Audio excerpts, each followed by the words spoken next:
갑자기 손에 들고 있던 창을 집어 던집니다. 앞에 있던 청년은 자신을 향해 날아오는 창을 아주 급히 피합니다. 온몸에 식은땀이 흐릅니다. 이 청년은 그 창을 던진 사람 앞에서 지금의 기타보다 좀 작은 악기, 성경의 말로는 수금이라고 하는 그런 악기를 연주하고 있었습니다. 이 창을 던진 사람을 위해서 연주하고 있었습니다. 그런데 이 악기를 연주하는 청년을 향해서 창을 집어 던졌습니다. 겨우 식은 땀을 가라앉힐 만한 찰나에 또다시 창을 집어 던집니다. 던지는 사람이 내가 쟤를 꿰뚫어서 벽에 박으리라 하는 마음으로 던집니다. 이번에도 급히 피했습니다. 이 창을 던진 사람은 하나를 깨달았습니다. 이 멀지 않은 거리에서 내가 싸움에 정말 용맹한 사람인데 이 가까이에 있는 자를 꿰뚫지 못하다니, 이 사람은 하나님이 함께 하시는구나 하고 깨달았습니다. 그러나 이 청년을 죽이고 싶은 분노, 시기심은 가라앉지 않습니다. 그 마음에 쌓인 시기와 분노가 계속됩니다. 그렇게 된 계기가 있었습니다. 이 창을 던진 사람은 이 나라의 왕입니다. 적군과 싸움이 붙었는데 그 적군에서는 엄청나게 큰 사람을 장군으로 내세워서 여러 사람 싸울 필요 없이 그저 1대1로 붙어서 이긴 쪽이 다 이긴 걸로 하자, 이렇게 크게 외치고 있었습니다. 근데 너무 크기 때문에 여기서 감히 그 사람한테 나가서 맞붙이는 사람이 없습니다. 더군다나 나라의 운명이 걸렸기 때문에 아무도 나가지 못합니다. 전부 다 이쪽에서 고개를 숙이고 저쪽에서 크게 떠드는 상대편 장수의 말만 듣고 있습니다. 이때 자기 형들에게 필요한 물건을 갖다 주라는 아버지의 심부름으로 형들이 싸우는 곳에 나오게 된 이 청년이, 어릴 때입니다. 다소 어릴 때.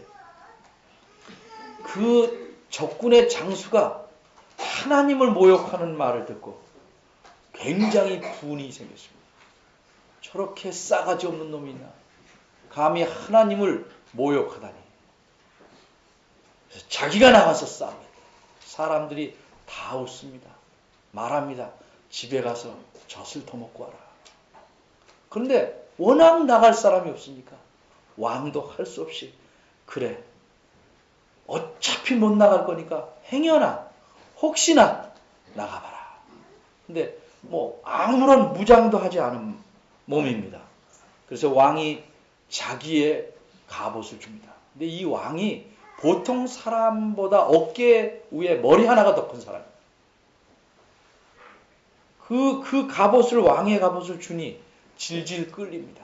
그래서 벗어놓고 자기가 평소에 쓰던 무기를 하나 들고 가는데 그거는 칼도 아니요, 활도 아니요, 창도 아닙니다. 헝겊 혹은 가죽을 가운데다 놓고 줄로 2개를 이렇게 놓습니다. 그 사이에 돌멩이를 놓고 2줄을 가지고 돌리다가 한 줄을 탁 놓으면 그 사이에 있던 돌멩이가 날아갑니다. 마치 우리가 새총 하듯이 이걸 물매라고 합니다. 물매. 이 소년이, 군대에도 오지 못할 나이에 있는 이 어린 청년이 집채만큼 큰 장수 앞에 나와 섰으니 그쪽 장수는 정말, 니네 정말 나올 사람이 없어서 어린애 데리고 장난하자고 내보냐, 계속 비웃습니다. 그러나 일단 나왔으니까 맞짱 뜬다. 싸움이 벌어집니다. 칼을 들고 큰 사람이 땅을 올리듯이 덤벼드는 순간에 여기서는 기도하면서 물매를 돌리기 시작합니다. 던졌더니 그 돌이 이 장군의 이마를 뚫었습니다. 처박혔습니다. 상황이 역전이 되고 바로 쫓아가서 그 무거운 칼을 꺼내서 그 장군의 목을 빕니다. 그래서 그날 이 나라가 승리합니다. 돌아오는 길에 이 승리의 소식을 들은 백성들이, 특별히 여인들이 춤을 추면서 외치기를, 사울이 죽은 왕입니다. 창을 던진 왕. 사울이 죽인 자는 천천히요, 다윗은 만만이다. 이렇게 얘기했습니다. 여러분, 사극을 보면 황제한테는 만세, 만세, 만만세 이렇게 말합니다. 태자한테는 천세, 천세, 천천세 이렇게 말합니다. 그거 바꿔 말하면 큰일 납니다. 바로 반역이에요. 근데 사울이 듣기는 내가 죽인 자는 천천히고 다윗이 죽이면 만만이면, 이렇게 인기가 좋으면 이놈이 앞으로 할 일은 나를 밀어내고 나라를 얻게 되겠다. 심각하게 고민합니다. 그래서 이놈을 죽이지 않으면 내 왕위가 불안하겠다 생각합니다. 근데 이 청년은 악기를 잘 탑니다. 악기를 잘 연주합니다. 이렇게 아까 말한 수금이라고 하는 기타보다 작은 악기를 잘 연주합니다. 근데 이 왕이 무슨 병이 있냐면, 마음이 어지러우면 음악을 들으면 가라앉는 그런 증세가 있습니다. 누구 악기 잘하는 사람 없는가 찾았더니 데리고 왔습니다. 보니까 그 청년, 야, 때는 이때다. 너 아주 딱 걸렸다. 그래서 죽이려고 합니다. 며칠을 두고 보다가 결정적인 날에 죽이려고 했는데 실패하고 말았습니다. 어떻게 하면 얘를 죽일까? 근데 두 번째 기회가 왔습니다. 왕이 자기 딸을 미끼로 쓰는 겁니다. 내 큰 딸을 줄 테니까 결혼해라. 이 청년이, 제가 왕족도 아니고 훌륭한 가문도 아닌데 어찌 천한 제가 왕의 사유가 되겠습니까? 거절합니다. 그것도 잘 안 됐어요. 근데 가만히 보니까 첫 딸 말고 다른 딸이 아주 이 청년을 좋아해요. 이 청년도 이 딸을 상당히 좋아하는 것 같아요. 그래서 다시 사위를 삼으라고, 결혼하라. 근데 지난번 같이 또 말이 나올 것 같으니까 신하들을 통해서 미리 조절을 합니다. 신하들을 보내서 왕이 너를 사위로 삼으려는데 뭐 비싼 폐물 이런 거 원하지 않는다. 그죠? 왕이 내게 원하는 건 간단한 거다. 뭐 큰 재물을 원하지 않는다. 그래서 왕 앞에 갔어요. 내가 원하는 건 뭐냐? 내가 원하는 건 네가 용감하니까 가서 우리 적군 블레셋 사람들, 적군의 사람 100명을 죽여서 그 양피를 잘라와라. 옛날에 일본 사람들이 우리나라에 쳐들어와서 코를 베었다고 하나요? 귀를 베었다고 하나요? 하여튼 그런 게 많이. 몇 명 죽였냐는 사람이 코가 하나니까, 그죠? 하나. 귀는 둘일 수 있지만, 코는 하나니까 코를 잘라가면 그걸로 몇 명 죽였는지 알 수 있다. 우리 옛날에 집에서 학교 다닐 때 쥐잡기가 있어요. 쥐잡기. 그러면 쥐 잡는데 몇 마리 잡았냐를 쥐를 통째로 들고 가지 않고 꼬리를 잘라가야 돼요. 저도 꼬리를 잘라가요. 10마리 그러면 잡아가지고 꼬리를 잘라가요. 별일 다 했어요. 그거 검사 맡아야 돼요. 그거 틀리면 그 다음에는 15마리. 쥐 잡으러 다니라고 정신없어요. 요새는 참 어린아이들이 행복하죠. 우린 쥐 잡으러 다녀야 돼. 쥐 잡으러. 그런데 군대를 안 주는 거예요. 100명을 죽이는데 너 혼자 가. 왜? 네가 결혼할 거지 군대가 결혼할 거 아니라. 왕의 속셈은 뭐냐면 네가 무슨 수로 100명을 이기냐. 그러니까 가서 죽을 것이다. 죽기를 바라는 거죠. 손 안 대고 코 푼다는 말대로 말처럼 가서 장렬하게 죽어라.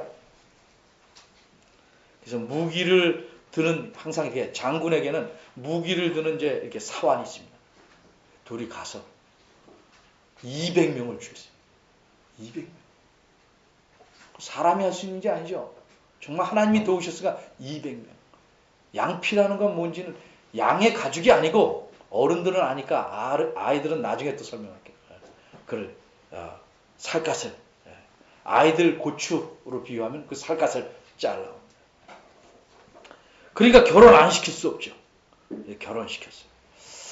이거 어떻게 죽일까? 그러고 있는 차에 또 병이 도지니까 또 와서 수금을 타요. 요번에는 지난번엔 긴 창인데 요번에도 좀 짧은 창이 있었어요. 그 끝으로 이번엔 좀 더 짧으니까 빨리 갈 거 아니에요? 끝장을 내리라 생각하고 그대로 던졌는데 또 피했어요. 더 이상 안 되겠다. 지난번에 2번이 날라오니까 이번에 아예 도망쳐버렸습니다. 도망을 쳐서 자기 집에 갔더니 이왕 시작한 거 끝장을 보겠다. 그래서 왕이 군사들을 보냈다. 그 집을 둘러싸고 자고 아침에 일어나면 사람이 자고 일어나면 긴장이 풀어지고 그때 바로 쳐 죽이겠다. 근데 집에 누가 있었냐면 이 왕의 딸, 부인이잖아. 그 사실을 알고 안 되겠다. 자려고 하는 남편을 못 자게 합니다. 밤에 도망가시지 않으면 죽습니다. 그래서 군사들이 지키는 반대쪽을 빈 쪽을 찾아서 창문으로 내려보내서 도망갑니다. 그리고 자고 있는 척 이불에는 염소털로 이렇게 해가지고 있는 척 이렇게 보내서 시간을 벌어줍니다. 그래서 도망칩니다. 이제 왕이 쫓으니 군사를 통해서 쫓으니 어디 숨을 데가 없어요. 숨겨주면 역적입니다. 그러니까 숨는 곳은 주로 광야의 굴이나 동굴이나 이런 데로 계속 왕의 군사들이 추적합니다. 계속 도망당하고 있습니다. 그런 상황에서 쓴 시가 이 시편 34편입니다. 시편은 여기 성경에 150개가 있어요. 150편. 이 중에 약 반을 이 청년이 썼어요. 이 청년은 굉장한 용감한 군인이에요. 그 왕이 싸움을 잘하니까 장군을 세웠어요. 또 악기도 잘 연주해요. 시도 잘해요. 굉장히 재능이 많아요. 보통 우리 친구들 보면 악기 잘하는 사람은 운동을 못해요. 악기를 잘 다루는 사람은 운동하려면 그냥 숨쉬기 운동만 해. 뭐 축구도 못하고 족구도 못하고 못해요. 또 운동 잘하는 사람이 악기 별로 못 다루는 것 같아요. 일반적으로. 그런데 시도 쓰고 아주 다재다능해요. 근데 이 사람은 무엇보다도 어릴 적부터 하나님을 철저히 의지하는 사람. 실수도 많고 단점도 많지만 그 중심이 하나님을 철저히 의지하는 사람. 여러분이 다 아는 다윗이에요. 다윗. 근데 이 다윗이 이 시편을 쓸 때 그냥 급하게 쓴 게 아니고 이 150편에 대한 시편에는 몇 개가 아주 교묘하게 아주 기가 막히게 이렇게 잘 짜여진 시예요. 그러니까 첫 자가 이 시편 34편은 첫 자가 알파벳 순서로 된 각 절의 처음이 알파벳 순서로 됐어요. 그러니까 우리말로 말하면 기역, 니은, 디귿, 리을. 1절은 이제 이를테면 기역으로 시작되면 그 다음 말은 니은. 이런 식으로. 그러니까 한번 좀 해보면 이런 거죠. 가자 산으로. 기역으로 됐죠. 나와 함께 신나게. 니은으로 됐죠. 또 다 같이 가자 웃으며. 디귿으로 됐죠. 랄랄라 노래하면서 리을로 됐죠. 그렇죠? 그 미음 뭐 할까요? 마음을 열고 비읍 발을 구르며 쉬워서 뭐가 좋을까? 손뼉을 치며 이응하면 이렇게 외쳐라. 그러면 시에서 뭐예요? 정말 그럴듯하구나. 그렇죠? 이렇게 좀 유치하지만 제가 지금 한번 써본 거는 매우 유치하지만 이 시는 정말 아름다웠어요. 그렇게 아주 차분하게 잘 썼어요. 근데 이 시는 크게 둘로 나누면 1절에서 10절이 한 덩어리, 11절에서 끝에 22절이 한 덩어리예요. 근데 1절 앞부분은 세 연으로 되어 있어요. 세 단락으로. 첫째는요, 야, 여호와를 찬양하자. 내가 계속 여호와를 찬양하고 여호와께 감사하다. 야, 나와 같이 좀 여호와를 찬양하자. 무슨 좋은 일이 있길래 이렇게 여호와를 찬양하자 그럴까? 너무 감사해서 여호와를 찬양합시다. 여러분도 좀 이런 여호와를 좀 나랑 같이 찬양합시다. 뭐 좋아서 그러는 내용이에요. 둘째 단락은요, 4절에서 6절인데 왜 기쁜지를 말해요. 내가 어려울 때 하나님 기도했더니 하나님이 거기서 나를 건져주셨다. 내가 두려워하는 모든 일에서 나를 건져주셨다. 내가 하나님께 정말 도움받을 데 없는 이 곤고한 자가 하나님께 간구하니까 하나님께서 들으시고 모든 환난에서 나를 건져주셨다. 내 생명을 건져주셨다. 이게 기뻐서 지금 여호와를 찬양하잖아요. 그러면서 오늘 보는 7절에서 10절은 뭐예요? 하나님은 나한테만 그런 분 아니다. 모든 사람에게, 여호와를 찾는 모든 사람에게 그러니 너희들도 이런 하나님의 참 좋으심, 선하심을 맛봐라 하고 권고하는 거예요. 근데 이 특별히 하나님이 이렇게 여러 번 생명을 건져주시고 어려움도 피하게 하시고 어려움 가운데서도 이겨내게 하셨지만 특별히 이 34편을 쓰게 된 사건이 있어요. 맨 앞에 그러죠. 맨 앞에. 3, 4절 맨 앞에 다윗이 아비멜렉 앞에서 미친 채 하다가 쫓겨나서 지은 시. 그 왕이 계속 추적하니까 도망가다 급하니까 여러분 막 쫓겨다가 절벽에 가면 그 다음에 어떻게 돼요? 거기서 죽을 수 없으니까 그냥 에라 모르겠다고 절벽 밑으로 떨어질 수밖에 없잖아요. 주몽도 그랬죠? 그죠? 네. 그러니까 그렇게 도망치다 보면 몰리면 떨어질 수밖에 없어요. 그러니까 사방에서 잡으러 오니까 얼른 도망가요. 할 수 없이 원수의 나라 적국으로 도망갔어요. 거기 가서 자기가 뭐 유명하지 않으니까 안 들킬 줄 알았는데 그 나라의 왕의 신하들이 다윗을 알아본 거예요. 우리 성에 다윗이 들어왔습니다. 다윗은 어떤 사람입니까? 우리 장군을 죽이고 우리 백성을 엄청 죽이고 그 이스라엘 백성이 다윗이 죽은 자는 만만이여라고 노래하던 그 다윗입니다. 위험인물이 우리나라에 들어왔습니다. 왕이 그 말을 듣고 어떻게 할 수 있겠어요? 잡아들여라. 그놈을 죽이겠다 할 수밖에 없죠. 그러니까 다윗이 어떻게 하겠어요? 뭐 정말 타지요. 그러니까 하는 짓이 뭐냐면 미친 짓을 신하들이 보는 앞에서 미친 짓을 정신이 없으니까 이게 다른 나라 적국의 나라에 들어왔죠. 그렇죠? 적군의 나라에 들어왔죠. 침도 질질 흘려서 수염을 흘리고 아무데나 성문에다가 매직 사인펜 갖고 다니면서 막 낙서하고 여기 사무엘상에 보면 대문짝에 그적거리며 그적거리는 게 낙서한다는 게 아무데나 낙서해놓고 행동도 이상하게 하고 아무래도 맛이 갔다. 미쳤구나 라고 생각할 만큼 계속. 그런데 어쨌든 이상하다고 왕이 잡아갔어요. 왕이 보니까 틀림없이 미쳤어요. 나한테 미친 놈들이 부족해서 이 미친 애를 또 데려왔냐. 당장 내쫓아. 미친 게 들키면 자기는 죽습니다. 거기서 미친 척을 하지만 계속 속은 안 미쳤잖아요. 겉만 미친 척 하는 거지. 그 속이 얼마나 불안하겠어요. 얼마나 초조하겠어요. 마른 침이 뭐 이루 말하십시오. 여러분이나 저나 그런 상황이 안 있었지만 좀 느껴볼 수 있잖아요. 얼마나 심각하겠어요.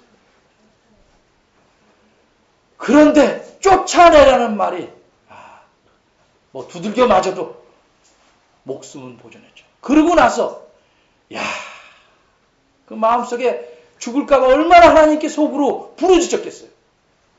뭐라고 말해요? 내가 주를 바라보고 곤고한 자가 부르짖으면 여호와께서 들으시고 나를 건져내셨다. 그 사실을 특별히 감사해서 지은 시입니다. 정말 생각만 해도 아찔한 죽음의 거의 문턱에까지 가서 살아난 거죠. 그 우스갯소리 중에 이런 말이 있어요. 사형수가 목에 이렇게 교수형을 달라고 계단을 올라가다가 딱 넘어지면서 하는 말이 아이고 죽을 뻔했네. 그 정도로 생명에 대해서는 집착이 강한 거예요, 사람이. 그 마지막 순간 죽음이 점점 앞으로 오는 그 순간에 겪었을 거 생각해보시죠. 생각만도 아찔한데 그것이 우연이다 그런 게 아니고 하나님께서 나를 건지셨다. 내가 하나님께 기도하고 하나님이 나를 건지셨다. 그래서 기뻐서 하나님을 찬양합니다. 기뻐서. 여러분 뭐 이 정도는 아니도 기쁜 일 많잖아요. 시험에 붙었던 저처럼 여러 번 떨어졌다 붙으면 그 기분이 남달라요. 빚에 쪼달리다 빚 갚으면 기분 굉장히 좋아요. 그리고 좋은 일 하는데 더군다나 목숨을 구했으니 그거 정신없죠.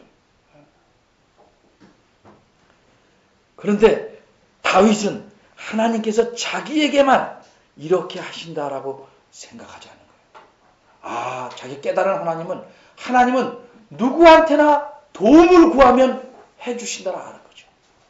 그렇다면 이 사실을 많은 사람한테 시를 줘서 찬송을 줘서 하나님을 그렇게 찾게 해야겠다 하는 마음이 드는 거죠.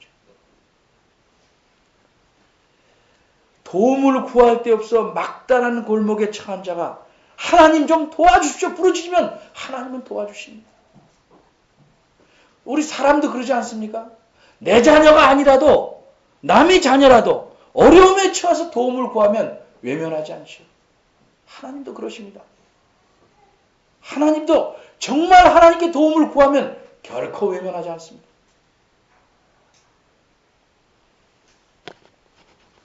오래전에 어떤 여인이 있었습니다. 이 여인은 종이에요. 종으로 팔렸어요. 다른 나라에 와서 종 노릇을 했는데 옛날 습관입니다. 그 집에 여주인이 나이가 많아가지고 아기를 못 낳아요. 남편한테 이 여주인의 몸종이 옛날엔 물건이니까 아기를 낳으라고 줍니다. 그래서 남편하고 그 여주인의 남편하고 사이에서 애를 낳았어요. 그러니까 이 몸종이 굉장히 으쓱해가지고 이 나이 많은 여주인을 무시하는 거예요. 그러니까 화가 났죠. 내쫓았어요. 그러다가 정말 하나님께서 그 여자에게 나타났어요. 너 그렇게 까불지 말고 들어가서 자라라. 그래서 다시 들어올 수 있었어요. 근데 이 아이가 자라났는데 정말 하나님께서 이 집에다가 나이 많은데 아기를 낳을 수 없는데도 아기를 낳게 했어요. 그 아기 이름이 이삭이야, 이삭. 근데 아기가 어린데 이 아이보다 이 몸종, 여종에게서 난 애가 열 몇 살이 많아요. 근데 이 아이를 자기 동생인데 어쨌든 막 괴롭게 하는 거예요. 귀찮게 하고 힘들게 하는 거예요. 그래서 이번에는 안 되겠다 싶어서 그 주인이 그 몸종하고 그 아이를 다 내줬어요. 니네 한 번 봐줬더니 안 되겠다. 계속 이따위로 살면 같이 못 산다. 내보냈어요. 내보낼 때 음식하고 또 준다고 해서 뭐 수없이 가져갈 수는 없잖아요. 물 한 푸대를 줬어요. 근데 자기가 온 나라가 다른 나라니까 그 나라로 가려고 합니다. 근데 거기 가는 길에는 광야가 있어요. 사막이. 그 물을 한 부대 다 먹기 전에 샘물을 찾아야 되는데 못 찾았어요. 그러니까 막 기진맥진합니다. 기진맥진. 자기도 죽겠지만 자식이 한 열 몇 살 된 자식이 목말라 죽겠다고 완전히 처져버리면 어쩔 수가 없는 엄마가 그래서 그 자식을 저기다 놓고 저만큼 떨어져서 막 소리를 내서 우는 겁니다. 이 아이도 엄마 우는 소리 듣고 또 웁니다. 이 우는 소리를 하나님 들으셨어요. 그래서 묻습니다. 무슨 일이냐? 내가 내 자식이 죽는 걸 차마 못 보겠습니다. 알았다. 내가 도와주마. 그래서 성경에 보면 그 여인의 눈을 밝혀줬어요. 사람이 종종 그래요. 이게 힘들거나 급한 상황에 있으면, 그죠? 옆에 뭐 있는지 안 보이죠. 하나님께서 마음을 안정시키고 눈을 보게 하니까 샘물이 보이는 거예요. 그래서 샘물에서 물을 떠다가 아이도 살리고 이 여자도 살았어요. 하나님은 어쨌든 자기에게 울면 뭐든 매달리는 사람 외면하지 않습니다.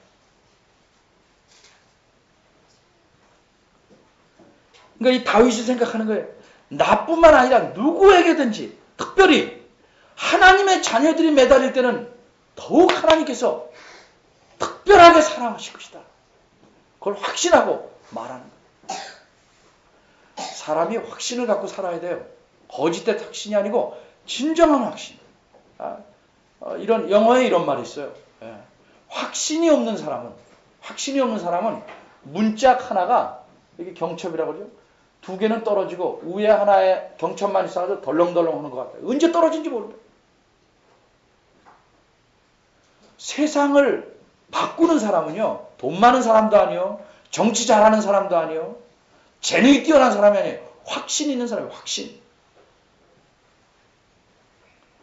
특별히 하나님에 대해서 확실히 하나님 믿는 거는 그건 거짓부렁을 믿는 게 아니에요. 참을 믿는 거예요.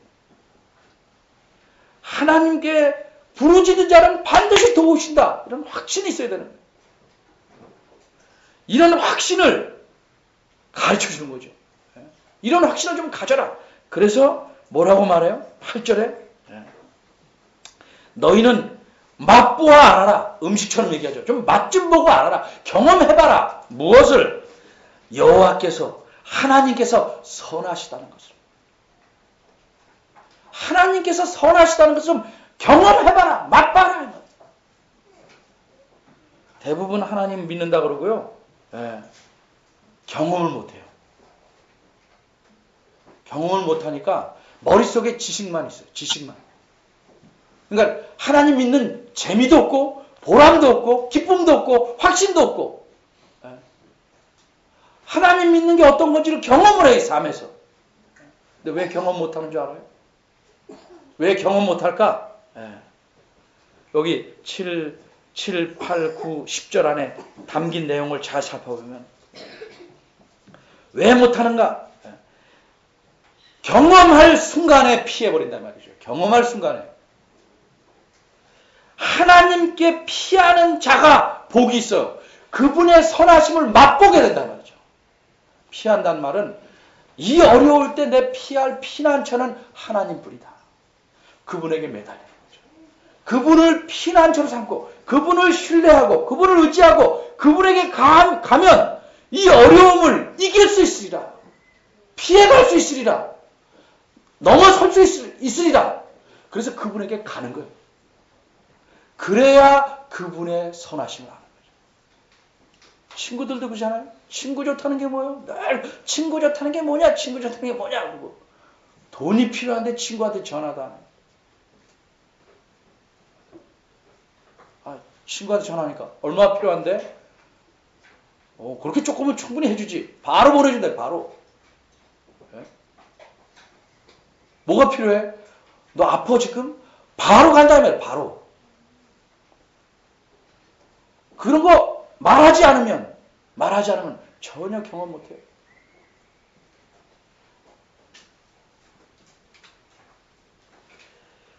하나님께 피해야 돼. 그래야 그의 선하심을 맛볼 수 있단 말이죠. 근데 사람들이 왜 하나님께 피하지 못할까? 두 가지 이유가 있어요. 첫째는 이거죠. 내가 그렇게 하나님 매달리고 도와주실까? 그럼 맡겼다가 완전히 망가지는 거 아니야? 두려움이. 두 번째는 뭐 거기까지 번거롭게 해. 내가 그냥 이렇게 하면 되겠지. 내가 그냥 이렇게 해서 이렇게 하면 될 텐데. 자만이죠, 자만. 그러니까 이런 사람들은 하나님의 선하심을 맛보지 못해요. 그러니까 늘 좀 낑낑하다 자기가 다 하고 자기가 다 하니까 늘 자기가 다 할 수 있다고 생각해요. 그러니까 신앙도 안 잘하고 쓸데없는 고생 많이 하고 결정적으로 하나님에게 의지해야 될 때는 딴 데 가서 의지하고. 여러분 가슴 답답하고 힘들 때 누구한테 기도하고 매달립니까? 네? 하나님께. 그래야 되는데 안 한다 이 말이야. 안 한다. 왜? 하나님을 신뢰하지 않으니까. 하나님이 수없이 약속을 하고 이런 일을 수없이 보내고 그 사람들이 무수하게 증거하는데도 하나님에게 매달리지 않는다.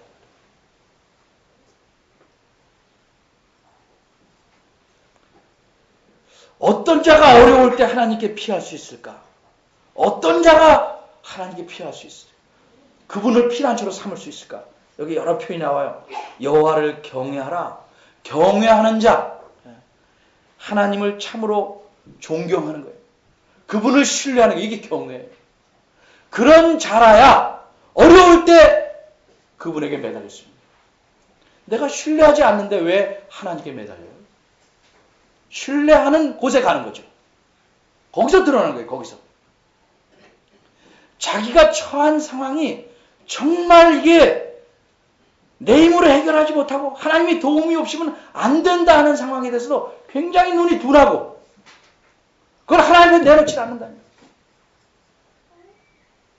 그러니까 평소에는 다 잘 믿는 것 같아요. 말은 다 잘해요. 결정적인데 어떻게 행동하느냐를 봐서 그것이 그의 모습이에요. 그것이 그의 모습이에요. 하나님께 피하지 않아요. 하나님께 피하면 하나님이 도우시는데 하나님께 피하면 하나님이 살리시는데 하나님을 찾아가면 하나님이 절대 외면하지 않으시는데 안 가신다.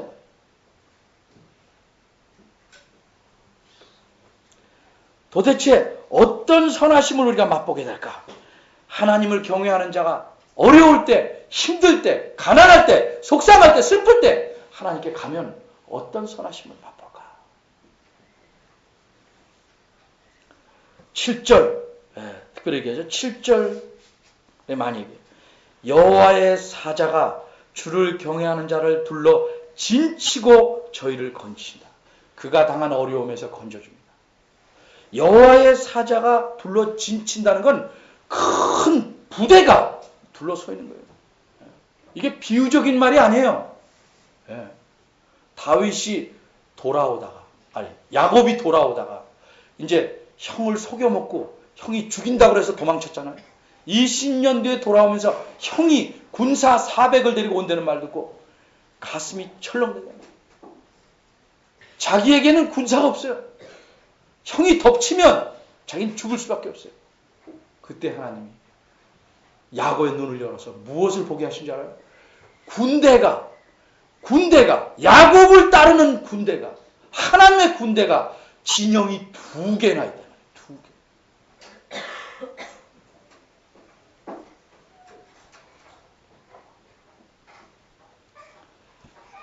아주 옛날에 성경에 나오는 얘기예요.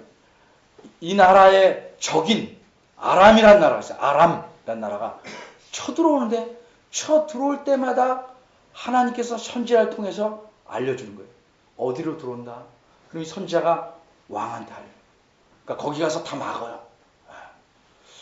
여러 번 그러니까 이게 무슨 일인가 아람 왕이 생각하다가 이유를 알아냈어요. 저쪽 나라에는 하나님의 선지자가 있다.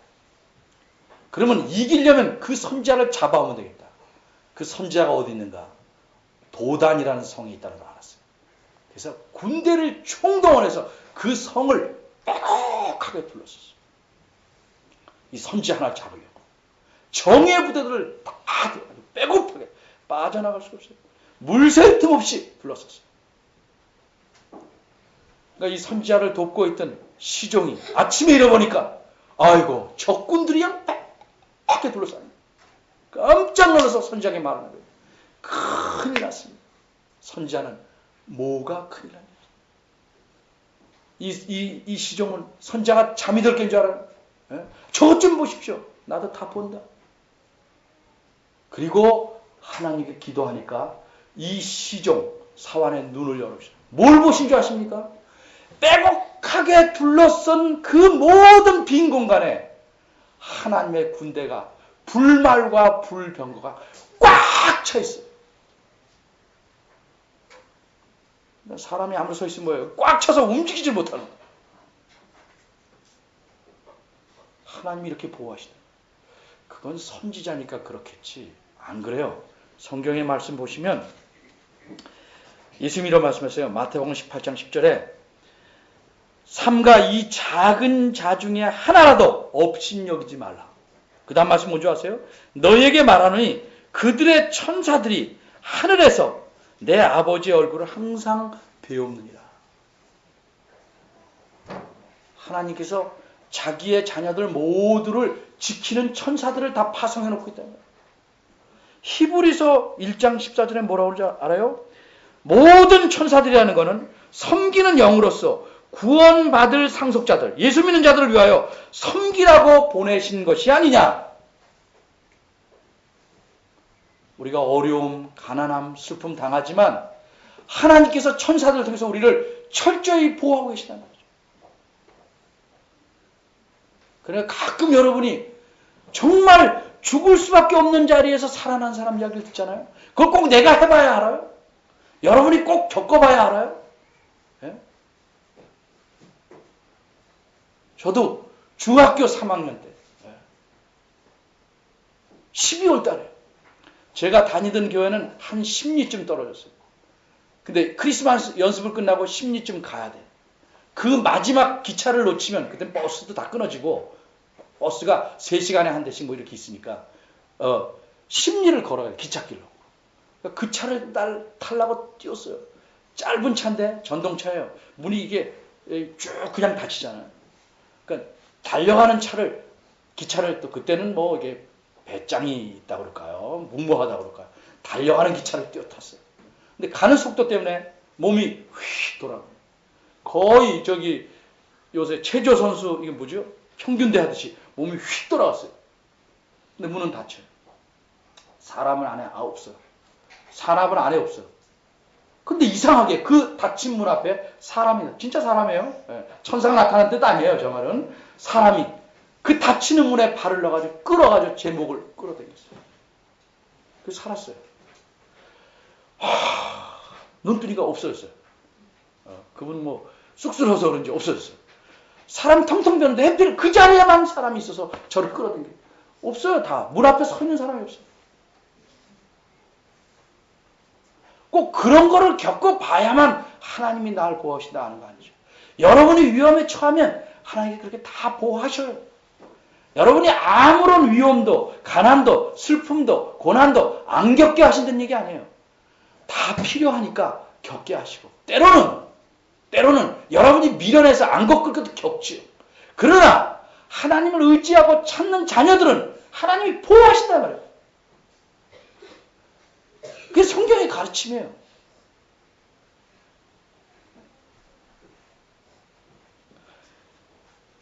주를 경외하는 자를 둘러 진치고 어려움에서 환난에서 건져주신단 말이죠. 그게 첫 번째 선하신 맛이에요. 두 번째 또 뭐냐?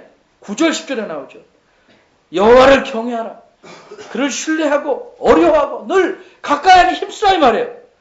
왜? 저를 경외하는 자에게는 부족함이 없다. 부족함이 없다. 사람이 저기에 금이 있다 그러면 안 나와도 나올 때까지 팝니다. 왜? 금이 있는 줄 아니까. 확신 때문에. 하나님이 성경에 누누이 나를 의지하고 나를 경외하면 내가 너를 지키고 내게 부족함이 없게 하겠다 말하죠. 그런데도 안 믿어요.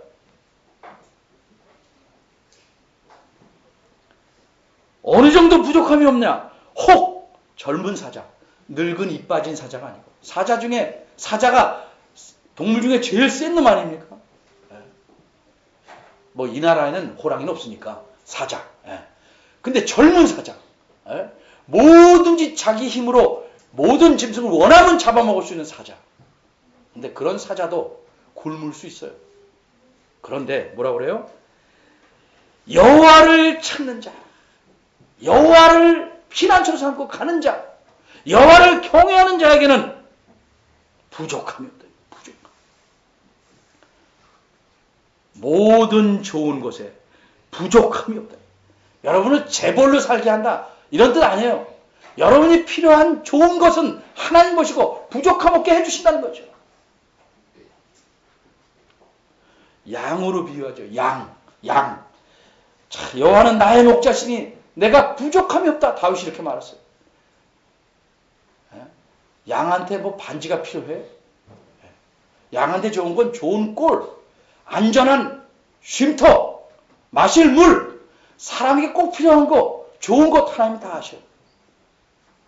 때로 우리가 부족함을 느끼는 건 우리 욕심 때문에 그럴 수 있고, 때로는 다른 의도가 있어서 더 간과하게 하실 수 있어요. 그러나 근본적인 것은 하나님께서 자기를 경외하고 찾는 자에게는 모든 좋은 것에 부족함 없게 해주신다는 거죠. 이게 여호와의 하나님의 선하심이에요. 근데 여러분뿐만 아니라 많은 교인들을 제가 접해보면 꼭 어려울 때, 하나님이 도움이 필요할 때 꼭 멀리 가요. 그러니 그분의 선하심을 보겠어요. 핍박이 오면 더 매달리지 않고 어려움이 오면 도망가요. 그리고 자기 힘으로 해결하려고 그래요. 그래서 여호와의 선하심, 하나님의 선하심 마음 못 보고 그러니까 신앙이 안 자라고 계속 악순환되는 거예요. 마치 이런 거죠. 구구단을 자기 다 외운대요. 1은 2, 2는 4, 2, 3은 8 이렇게 외우는 거예요. 그리고 잘 맞다고 생각하는 거예요. 결정적일 때 가면 따르게 해요. 그렇게 하지 말라고 말해도 또 그렇게 해요.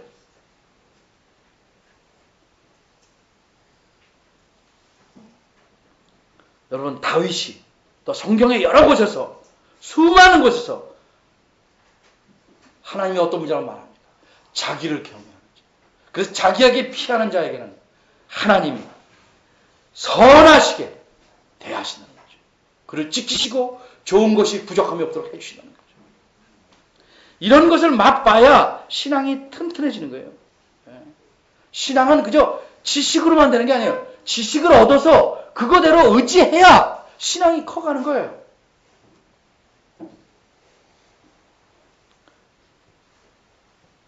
이런 걸 맛보지 못하면 신앙의 힘을 얻어요. 어려울 때 자기가 갖던 믿음이라는 게 거품과 같은 것을 깨닫게 되는 거예요. 정말 어려울 때 그 가진 신앙이 빛이 나는 거예요. 누구를 의지하느냐에 따라 그 빛이 바라는 거예요. 하나님은 선하시다. 말로 100번 그리지 마시고 그 선하심을 맛보아서 알아야 돼요. 어려울 때, 어려움이 오면 아 이게 사인이다. 하나님께 매달릴 사인이다. 하나님께 다가가세요. 매달리세요. 간구하세요. 그럼 하나님께서 선하신 것으로 채우실 겁니다. 기도하겠습니다.